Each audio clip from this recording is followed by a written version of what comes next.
Hello class, this is a video tutorial on the definite integral.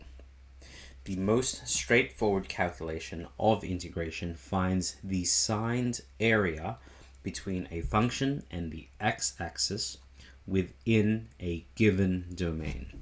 So this is the notation for the definite integral. Effectively, what this is asking from us is finding the area between the function and the x-axis in this given domain. We can find this by taking the primitive function, substituting b in, then subtracting the substitution of a into the primitive function. So a whole bunch of words. You'll see this in action when we get to the examples. Now, very important here, the definite integral can result in positive, negative, or even zero values. The reason for this is if the function is above the x-axis, the definite integral will give us a positive area. When we go below the x-axis, the definite integral will give us a negative area value. So let's take a look at this in just three basic examples here. So here we go. So notice how we're already being asked to evaluate these definite integrals. So evaluating this, the notation, the way it's written, is as follows. Increasing the power by 1, dividing by the new power, and we are going to be substituting 2, 0. Now, this is the step where it says we're going to substitute capital F of b, because the capital F is the primitive function. It's the one after or before this one. So substituting this, we get 8 on 3 minus substituting 0, we get 0 on 3, or just 0. 8 on 3 units squared, because it is an area. So yeah, we leave it like that, but normally we just leave it as follows because it is assumed already to be an area. So it's saying that the area from 0 to x below this parabola is exactly 8 on 3 units. Okay, so let's move on to the next one. Now you're probably wondering what happens to this plus c. Now, we only put plus c if there are no boundaries given, because we don't know what that constant could have been.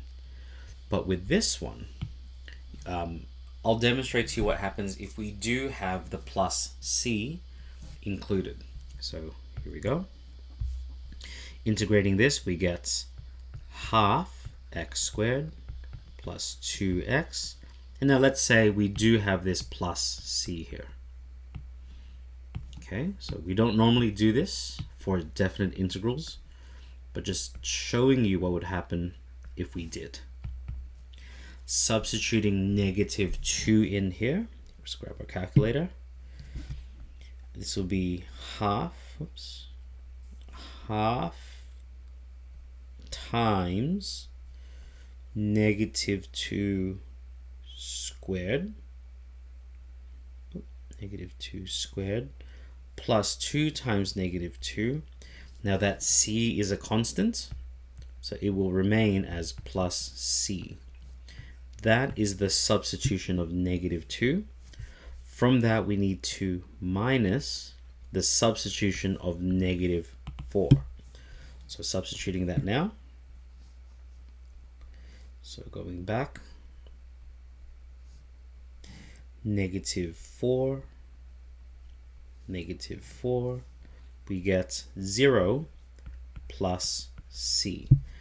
I hope you're already noticing what will happen, because that c minus c, they automatically cancel out. And this leaves us with the final result of, well, negative 2 minus 0 is still just negative 2. So the Area below, well, the area shown here is -2. Now, if you're wondering why wouldn't we make this positive, that is not what the definite integral does. When we see this is merely the definite integral. We just leave it as this -2. Okay, because it accounts for whether it is above or below the x-axis. Okay, so I hope that's answers any questions you might have, whether we need to keep this plus c or not.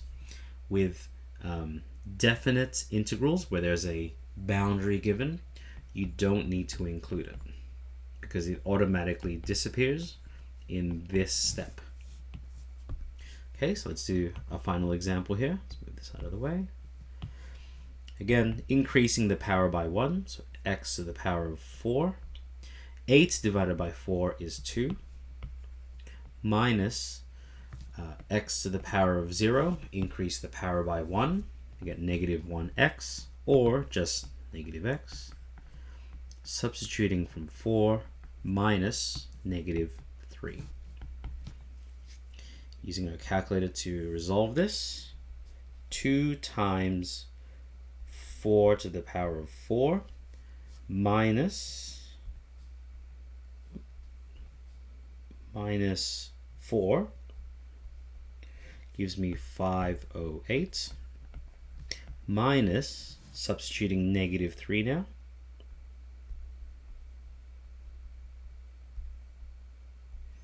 gives me 165.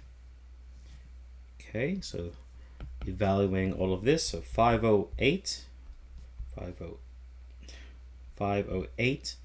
minus 165 gives me 343. So the definite integral here, definitely not drawn to scale, shows that this positive x values, I guess, cancels out all the negatives here, leaving the definite integral giving us a positive result. So I hope that's given you an insight into the basics of the definite integral. And yeah, hope to see you in the next video. Best of luck.